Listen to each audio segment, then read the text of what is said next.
I grew up in a religious household. I know people in this town don't relate, but I grew up very religious. My family were so religious we didn't swear. We were the type of family that, like, if we were listening to music and there was a dirty word coming up, we would sing over it with a cleaner but dumber word. And it got very pervasive. We got to the point where we would change the names of things all the time. We started changing the titles of movies if we thought it was too much. So I remember when the original Hellboy came out, I was in junior high. I really wanted to go rent it from Blockbuster, rest in peace. But I needed a ride, so I went to my older brother, Jeremiah.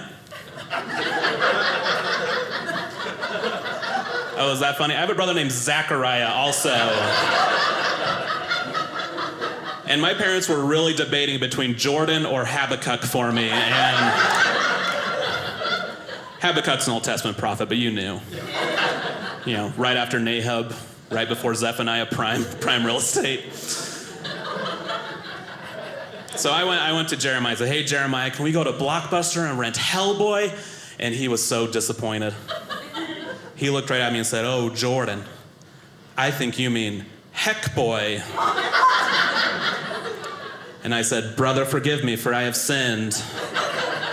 And let me tell you more about Jeremiah here for a little bit. So Jeremiah and I grew up loving Saturday morning cartoons, superhero cartoons, and this was right when the first superhero movies were coming out.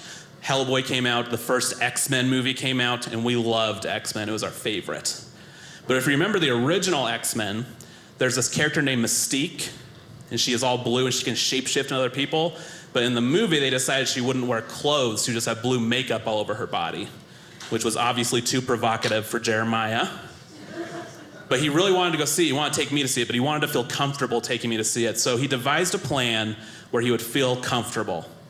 So what he did before the movie is he took 2 pieces of paper, and with each of them, he cut out 2 tiny dresses, one for me and one for him. So while we're in the theater with strangers,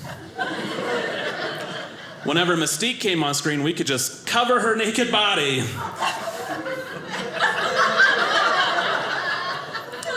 And you guys, that's the kind of righteousness that borders on serial killer behavior. That is too far. If you ever meet a guy in a dark alley that's like, hello, my name is Jeremiah. I am clean cut and I do not swear. And at all times, I have 2 tiny dresses in my pocket. He'll kill you. Get away from him. So I was at Blockbuster with Jeremiah to rent Heckboy. And it was the first weekend it was out. We went and it was all sold out. There weren't any copies left. And I said, oh no. And my brother said, I shall ask. And I said, please do not ask. But he was determined. He went straight to the cashier. He said, excuse me, sir. Do you perchance have any more copies of Heckboy in stock? You ever been with your family and you're just like, I wish I was anything but related to you right now? But the cashier said something amazing, something I still think about. The cashier looked right at him and said, oh, sorry, we're all out of Heckboy, but we did just get in the special edition of the Goshfather trilogy.